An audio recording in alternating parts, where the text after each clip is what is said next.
So here we are. Okay, so welcome everybody to Chatting with Wisdom. So my name is Rollie Allaire, and so each week we join an inspiring woman who shares their journey or shares a topic that they choose to have. Sometimes Anne says she sees us both, and so we share. We share the wisdom of the different women who are incredible. And so each week I have the pleasure of being able to connect with other women. And so this week we have Maggie. And so now that all my screens are different, I have to go back and find the info about Maggie. Actually, I'm not even going to read, people can read the description for this time. So if you want to know a little bit more about Maggie that way, because I'm going to share Maggie in how I know Maggie. And so, should I be frightened? No, definitely not. So Maggie came to me a couple years ago in a phone, I think it was an email or a message. I got a message from Maggie at some point somehow. And so then it was like, oh, and we ended up chatting for a couple of hours. And Maggie is this wonderful, kind, loving soul who has the ability to be able to share her wisdom with everybody around her. And so Chatting with Wisdom definitely fits Maggie. And so she's loving, she's caring, she's compassionate. She has lots of energy to give, and as well as so much knowledge and experience that she shares with everybody. So that is how I know Maggie, and I love Maggie to pieces. And when Maggie said that she was going to join our Chatting with Wisdom, because she has talked on our other show, and so I was really excited that she was going to be coming back, because she's also been one of our speakers for our women's conference, our Women Inspiring Women's Conference. So so super excited to have you here, Maggie. So welcome. Thank you. I'm excited to be on, and a little emotional with your sharing about me, because oftentimes we don't think those things about ourselves, and when you hear them, it takes your breath away sometimes. Yeah, so I guess maybe this is an emotional week, because like I've been crying and teary-eyed on some of my lives this week, and I've just made you teary-eyed, and I apologize for that. Well, kind of, I apologize. Maybe really, I don't. Not really. Because it was really genuine. It was really, truly how I feel about you. So can you share, so I shared my, my view of Maggie. Can you share a little bit about who Maggie is outside of that? Outside of that, who Maggie is. Well, right now in my life, I would say Maggie is authentic. You see, I am what I am, no mask in front, no pretentious trying to be somebody that I'm not. I am who I am. I'm living my life. I'm living my destiny as who I am. And I make no apologies for who I am. I screw up. I mess up, I do it right, I do it wrong. It's who I am. I'm on my journey of life, just being my authentic me. So has that always been part of who you are, Maggie? I think it was always who I was at the root of my soul, but it isn't always who I lived. For most, I'm not afraid to say, and I'm not ashamed to say that I'm 60 years old. For most of my 60 years, I lived who I thought people wanted me to be. I lived a role. I had many masks that I wore, and I lived the person that I thought I was supposed to be. And I think oftentimes in life, and especially as children, when we're born into our destiny. We're born who we're meant to be. But very early in our life, we learn, well, maybe that's not who I'm supposed to be. And as a very young child, I was told, oh, you're way too sensitive, you're way too emotional. My father used to say to my mother, you got to toughen her up. So I learned very on in life that we need to be the people that people want us to be. And that was the limiting belief that attached to me. So I learned that. that I needed to be who people thought I should be, not who I really was. And then I learned through letting go of those limiting beliefs, I'm okay just being me. Yeah. I'm good just being me. Being authentic who you are is what you're supposed to be, and make no apologies for it.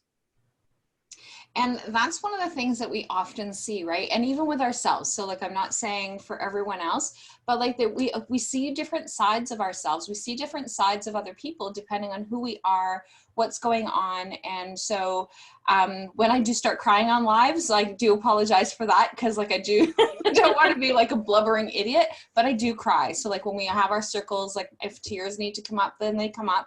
I just try not to do it on a live. And only because like it's a little bit more challenging to try and continue a one-sided conversation when you're the person who's crying, right? So but otherwise, like that's one of the things that is like, so if I screw up, I screw up, and that's one of the things that but like you said, growing up, those are not the ways that we do things. We made sure that things looked perfect, or and I still often have people say, oh, everything's really good in your life. No, not necessarily, but outwardly what you see on Facebook, yeah, like, so everything's perfect. But if I'm having a bad day, I'm not necessarily going to jump on a live and start ranting about how horrible my day is. But Right. to my closest friend, I'm going to a family member, I'm going to. And so, but what we show outwardly isn't always necessarily what's going on inside. And so that's always one of the challenges that we all face. And so we all try and figure out. So I've had different clients that I've talked to, even just recently, about the anxiety that they feel and how they're always worried about what other people think. Well, first of all, they probably can't even see that you're feeling anxious. Right. And secondly, those worries and those things that you have, like, obviously we want to work through the debilitating parts of things. So like, it's not, right. So like if it's debilitating and you can't even catch your breath so that you can actually step outside, then that's a different level of the anxiety that we're feeling. But a lot of us struggle with that anxiety from a day to day because we're afraid of what other people are going to think. We're afraid of how other people are going to respond. So what's your, how do you respond to that in terms of other people that are feeling those same things? I used to feel that way, and that's why I lived the way that I did. But what I tell myself now every day, and when I feel that coming up about, because it does, just because we heal from something doesn't mean it doesn't come back up again. It does.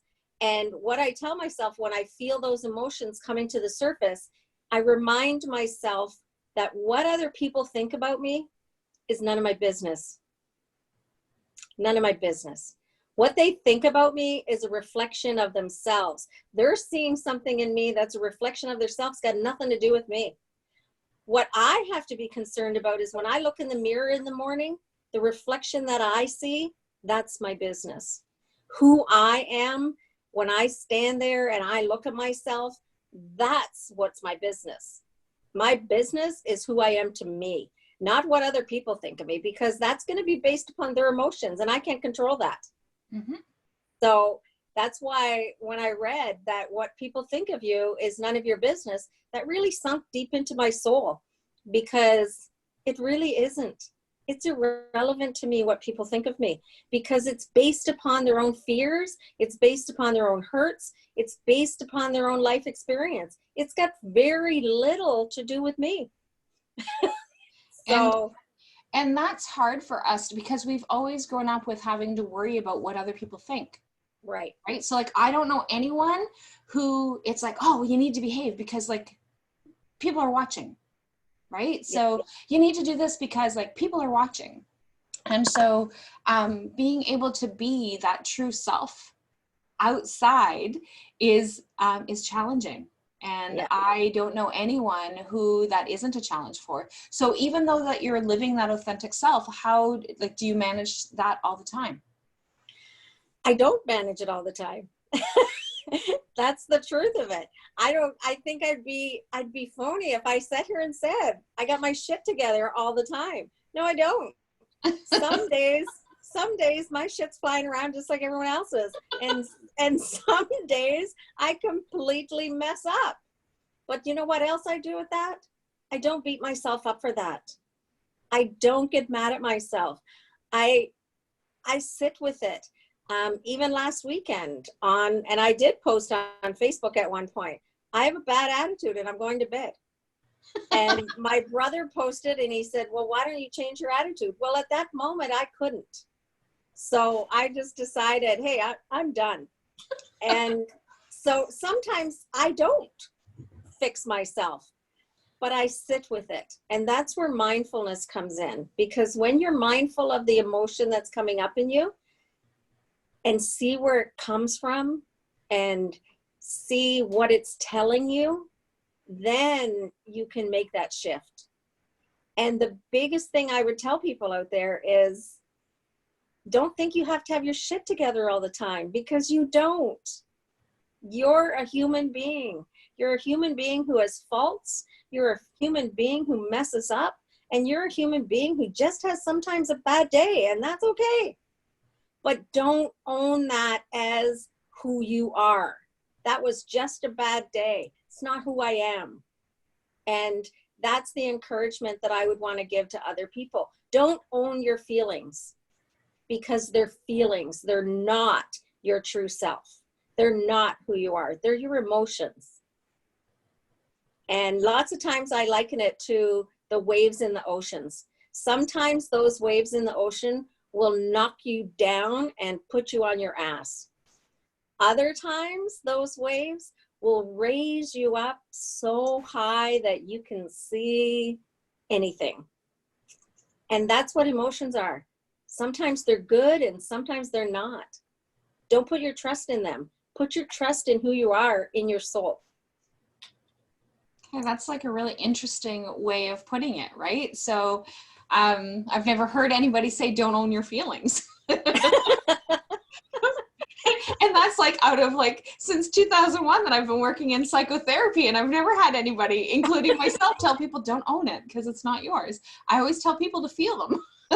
Yes, you could feel them, but don't make them who you are. Like, yeah. Don't put them on as your coat of, this anxiety is me. No, it isn't. That anxiety is what you're experiencing at the moment. It's very real and it's debilitating, but it's not who you are. Yeah. You are the powerful person that you were created to be. Those feelings and emotions and the anxiety, that's just what you're living with right now. And that's just so true. Like when you actually reference it that way, right? So because our emotions, and that's one of the things that, so when you actually look at cognitive behavior therapy, for example, is that you have to take the emotion that you actually have and look at it as to how are you going to respond? How are you going to change your thought to be able to allow your behavior to be different than what it is right at this particular moment? Because that is, so whether it's anger or anxiety or happiness or whatever, all of those emotions play a role in how we're going to respond and what we're going to do. So I have people that say, oh, well, I can't get angry because, well, you can't get angry because why? You punch a wall? Okay, well, if you punch a wall, then find a different way of handling that, because that's not what anger is supposed to do. It's supposed to motivate you. That anger is supposed to motivate you. You're supposed to be angry about something, whether it's within yourself or someone else, or a situation. And so how are you going to change it? How are you going to make it different? So it doesn't mean go punch a wall. Right. So how we respond to those words. So Lonnie is here. So, hey, Lonnie. And Anne is still here. She's such the trooper. So thanks very much. But she says wonderful wisdom. So thank you so much for that. She is wise beyond her knowledge. Like, I don't even know how to word that. Like, she's just she's wise beyond wise. Like, she has so many things that she is able to share that wisdom with. And so, and we all have that wisdom within us. Absolutely. So, so tell me a little bit more about how your wisdom came to be for you. Well, I think it came to be with me when I started to live my soul purpose. And when as we were going to talk about later, the Journey to Soul book, when I went on my own healing journey to find my own soul, that's when things started to change. Things started to change within me when I connected with Soul Maggie, when I connected with my spirit, when I connected with how I was created. And I believe fully now, I did not then at the beginning of this journey. I kind of fought it the whole way because it was foreign to me. But I believe now that my sole purpose in life was to be a healer. My sole purpose is to raise people up. And when I started to live that soul purpose, the universe downloads information to me. The universe gives me wisdom that I don't even know where it comes from. Because, you know, for example, this book, I wrote this book in 13 days. Who writes a book in 13 days? Like, you don't. But you do if it's coming from your soul. And if the creator and the person who created you is birthing that in you, then it comes out that way. And that's how it does. So that's where it comes from. It's really not from me. And the wisdom that you see, it's not head knowledge up here. I am not a therapist. I tell people that all the time.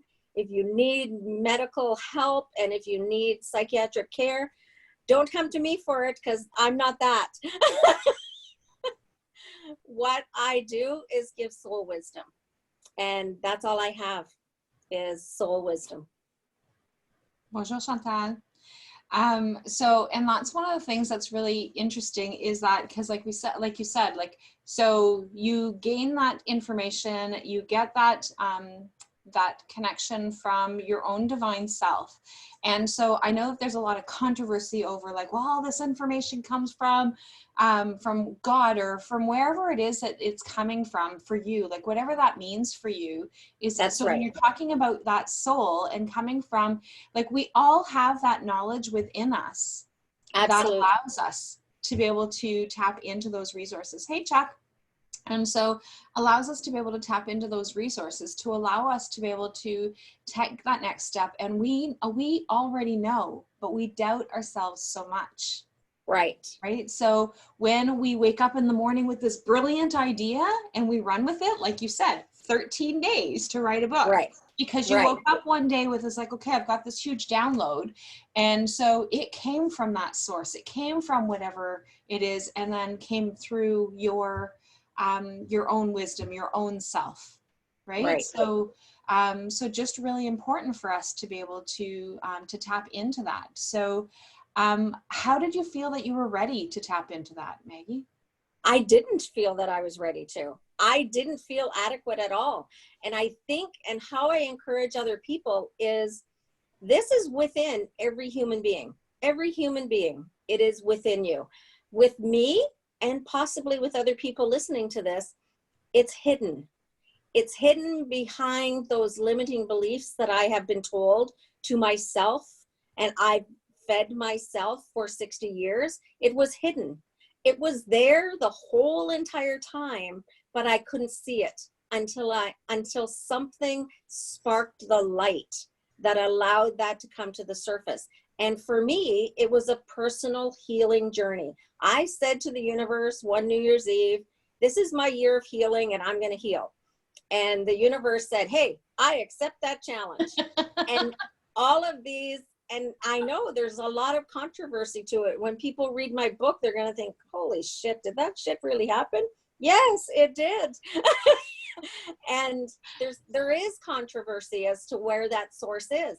But I believe to my core that that source is within every human being, within every human being. And the power is within you. Yes, it's ignited by something, some external source possibly, but it doesn't matter how it's ignited. You ignite it. I can ignite it.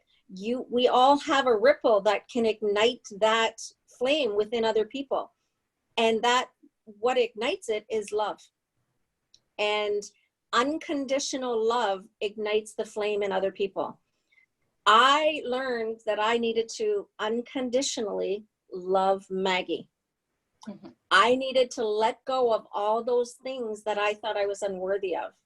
I needed to let go of the fact that why would Spirit use me to be a healer? Because that didn't make sense to me. Why would Spirit use me? I needed to let go of that. And I needed to unconditionally love me. When we unconditionally love ourselves, that naturally flows to other people. Yeah. When I am fully loving myself and who I am, people feel that. It exudes from my being. And people may think sometimes, well, it's very selfish to love yourself. But it's not. Because when we love ourselves, we naturally love other people. Love comes from everything that we do. And I seen that change in myself, that when I was able to love myself, I was less judgmental on other people. I was able to forgive. I was able to let go of things that I never thought I could. And it was all radiated through love. Mm-hmm. And that's one of the things that, and I love that statement about that unconditional love for yourself, because I often, and you probably do as well, but I often hear people say, well, I love other people more than I love myself. So when you're loving other people more than you're loving yourself, there's always that condition of like, I'm hoping that they're going to love me back. Right. I'm hoping I'm going to be able to get something back from them.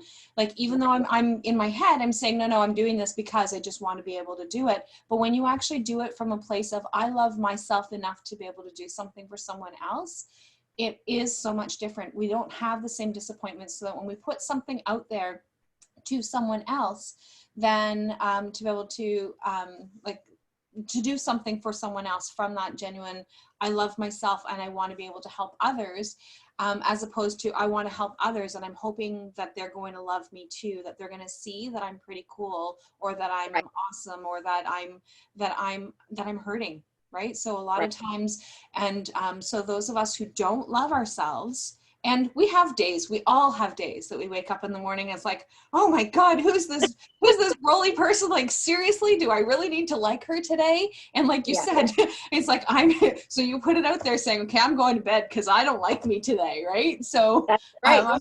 I'm having a bad day, I'm having a bad moment, but like that whole purpose, that whole point of loving ourselves, right? So that is the hardest thing I think that everybody needs to do. Right. And so Helen says hello and good morning and thank you and bonjour Diane. And so it's just really important for us to be able to take that step, and when we start that journey of that our own healing, and like you said, not that things don't come back up, right? So like you actually shared about the Easter holiday. So anybody who catches Maggie's lives, Maggie had jumped on and shared about the fact that a holiday came up. And emotions came up, and one of the things that you said that struck me really right down to the core is that we wouldn't be normally getting together anyway because we don't get together for holidays, but yet it triggered my emotions. It triggered something in me, even though I'm feeling okay with where I am right in this particular moment, those surface. And so oftentimes when those surface, people are like, oh, I can't feel that. I'm not supposed to. Or I shouldn't, right? We should on ourselves all the time, right? So those different things. So, and I think that kind of is a really good segue into your book. So Diane says, hello, beloved friend. I love you no matter what. Thanks, Diane. I love you too, no matter what. And I can't wait for Qigong today. So so tell us a little bit more about your book. So Journey to Soul. Journey to Soul. It actually came alive through a post that Suzanne Harmony sent a long time ago. She sent a post through Messenger and was talking about a book that she was involved with through As You Wish Publishing. And the funny thing was, this post came through and I don't hear notifications in the nighttime because it clicks off. But when I woke up at like 4 o'clock in the morning, I picked up my iPad and I noticed this post came through at 3:18 in the morning. And I'm listening to her post and I'm thinking, why are you talking about this book that's already finished? Like, why are you doing this? Like, what's this about? And in my spirit, I heard, get the website, get the website, get the website. So what she was talking about, I couldn't be involved in because the deadline had already passed, but I got the website for As You Wish Publishing. And so I'm listening to that and I'm thinking, wow, that's pretty cool. And then I hear, get your iPad, it's time to write, it's time to write, it's time to write. And it's 4 o'clock in the morning. And I'm going, yeah, I will, in the morning. And I feel this in my soul saying, nope, now, get up. So I did. I got up, I came downstairs, and I just started writing. And as I say, 13 days later, that book was out.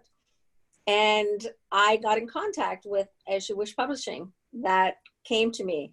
And I fully believe that it was completely orchestrated and set in place by Spirit. Creator, whoever that is to you. Because number one, why would Suzanne post that at 3:18 in the morning? Why would she send it to me? She had never sent me posts before. Why would she send it to me? Why would I see it at 4 o'clock in the morning? And then why would I start writing this book? And the book just flowed out of my spirit and out of my soul. Oh, Connor doesn't like the people walking down the street. And it just flowed. The chapters flowed exactly as they are in the book. And I still didn't believe I had a book. I thought this is just the ramblings of me early in the morning. But my soul made me send it to As You Wish Publishing. And just like the day that I emailed you and you called me right away, I sent this off to Kira at As You Wish Publishing, and she messages me right back. Oh my, yes, this is a book. And she said that she doesn't read the complete books when manuscripts are sent to her, but she said, I read enough to know that my soul came alive. My soul was sparked. And she said, I knew there was healing in this book. And to me, and just as I had spoken the book about coming to Haileybury, to me, I knew that I wanted one person to read this book and receive the fire spark to ignite their soul.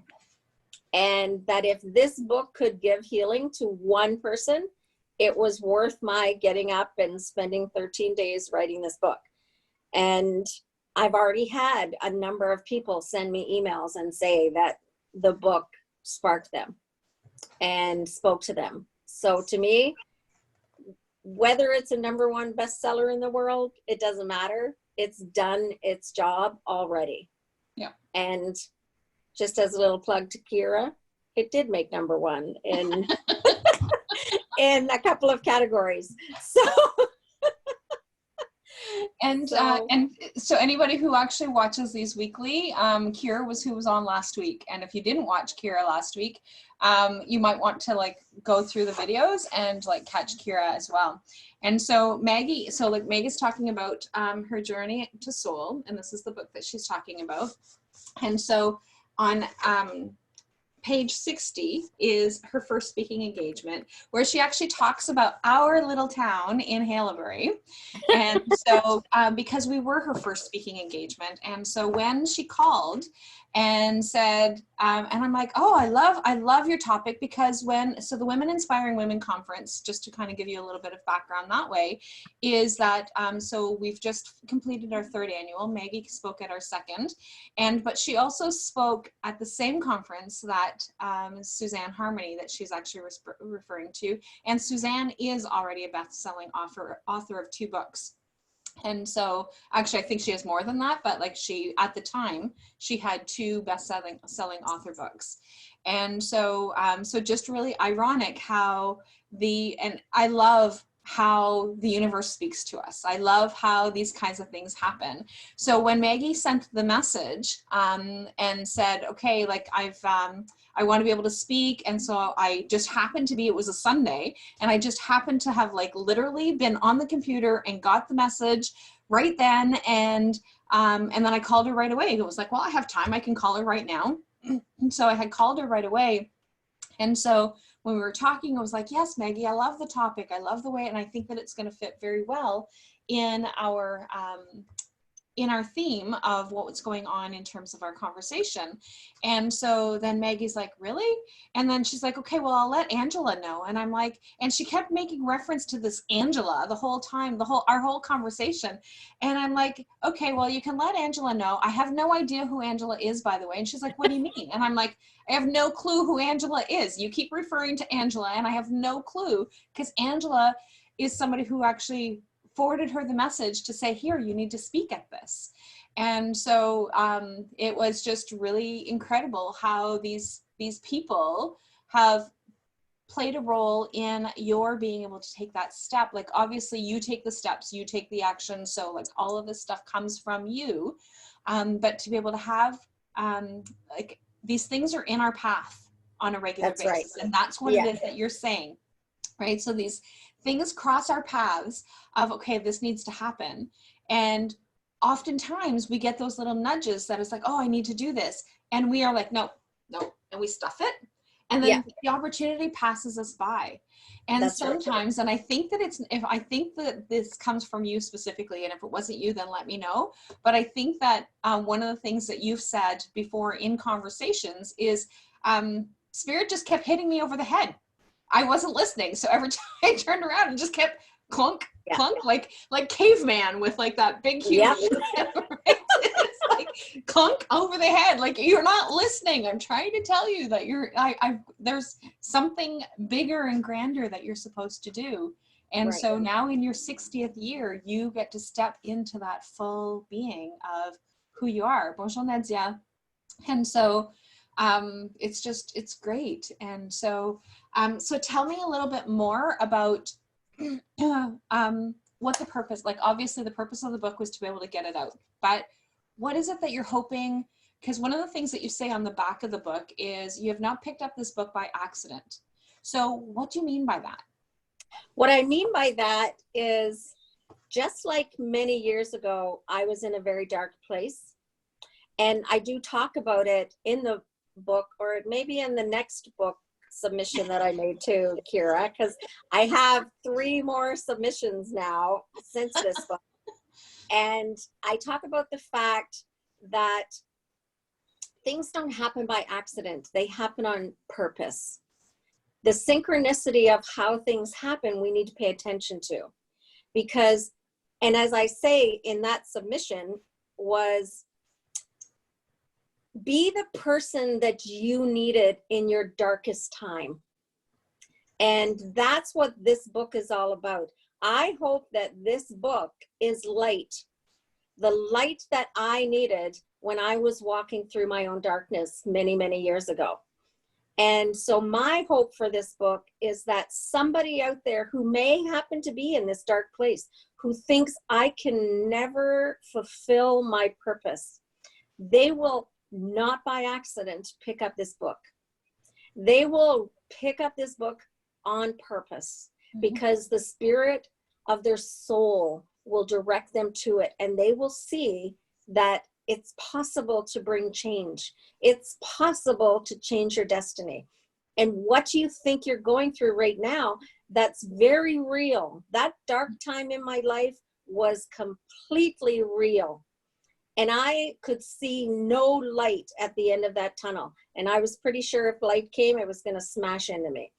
But this book, I'm hoping, is light to show people that light is inside you. Just spark it.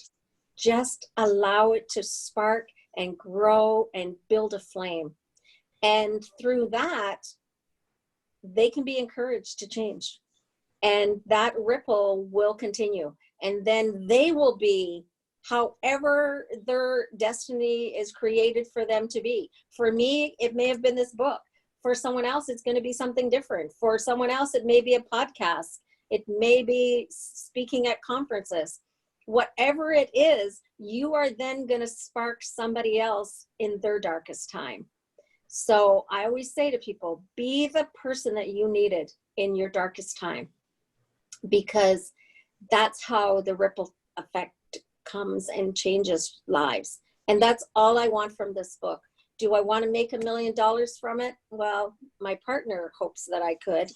But is that my goal? No. My goal is that people will find words of healing to their soul, because when their soul is healed, they will then inspire other people to heal.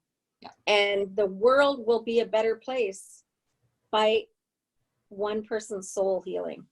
My world is a better place because I was able to find healing. Yeah. And so can theirs. That's my hope for this book. Well, and one of the things that, so as you're talking, one of the, a quote that comes up to me from Chuck Bridgette is, and this is something that he says all the time, is shine your light in dark places, because you never know who needs that light to be shone in their direction. Right. Right. So. And we are all light. Some people just don't know how to turn their light on. Yeah. We are all light. Every single person on the planet is created to be light. Yeah. And you just need someone to put that light switch on, to teach you how to turn it on. And we're not the lighthouse to everyone. No. Right? So just because you turn on your light and people pass you by doesn't mean that you're not worthy of that light, or that you're not shining bright enough or anything like that. You're not their beacon. You're not right, the person that they're supposed to connect with. And so that part there is like really important. And I think that we struggle with that sometimes, as well as like, oh, okay, well, that person didn't like me, or that person had some nasty comments. And one of the things that you said at the beginning, right, was it's their opinion is none of my business. If I just shine the light, whoever is supposed to be attracted to me, or whoever it is that I'm supposed to shine the light for, it's going to shine for. Right. And if people look at the foreword of my book, when they get the book, that foreword of my book was written by my mindfulness coach in Australia. Little did he know that probably 6 years ago now, when he was connected to my life, that he would be the beacon of light to somebody in Canada. So that's proof that we don't know who our light is shining for. Did he believe when he wrote his book that his book would ignite a light in somebody in Canada? And he has people all over the world now who follow his mindfulness practices. Did he believe that in the beginning? Possibly not. Do we know who our light's supposed to shine to? No, because he ignited the fire in my soul all the way in Australia. We've never met in person, only through Zoom. But that's why I asked him to write the foreword, because he ignited the fire in my soul to find healing. 5 years before this book came to be and came to life. So we don't know. And that's the one thing I tell people all the time as well. Don't be intimidated by time or timing, because time only matters in this realm of our life. In the spiritual realm of our life, time doesn't matter. So it doesn't matter that I wrote my first book when I'm 60 years old. It doesn't matter, because time matters only here. It doesn't matter in our soul.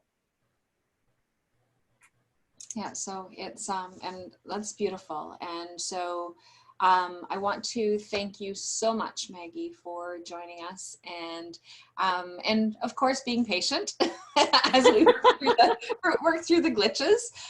Because if you were on at the beginning, poor Maggie came on, I could hear her, but I couldn't see her. And then she figured out what the problem was, because all we could see was black. So then we figured out what the problem was. And then she switched it off so that we could physically see her. And then her volume disappeared. So it was like, okay, so how are we doing this? Let's just swoop it up and come up with a new solution. So I love when we have people who can actually be real, when we can actually allow, because technology isn't perfect. And so we're not a production show. So now if we were actually ABC and like all this stuff was failing, well, then that would be an issue, right? But this is not a studio, like a production studio where we've got like billions of dollars coming in and a whole bunch of production crew coming in. It's us being real and being ourselves and having those conversations on those topics that belong to us.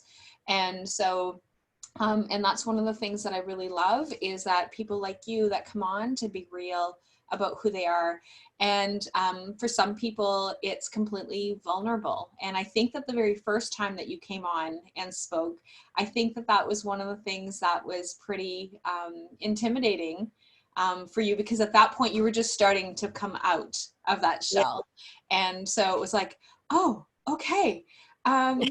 So like, what are we supposed to do? And I often have people say, okay, well, what am I supposed to talk about? Do you have questions? And I don't.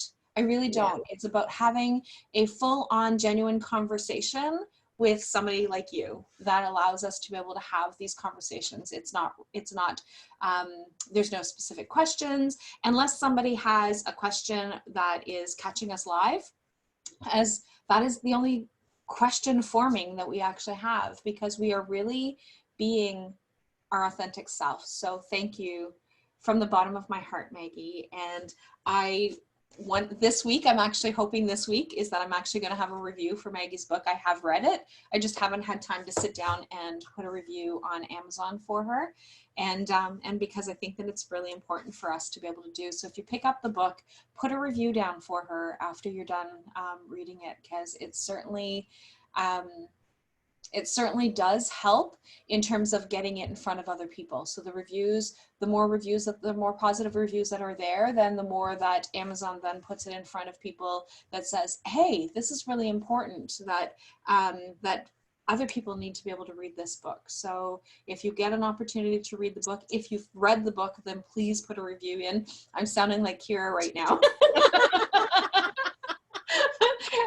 But really seriously, because it really does help others. And so thank you so much, Maggie, for joining us. And I'm going to try and click off all of the buttons that we now need to click, because through Zoom and Be Live, it is just so completely different. So I'm going to stop the recording.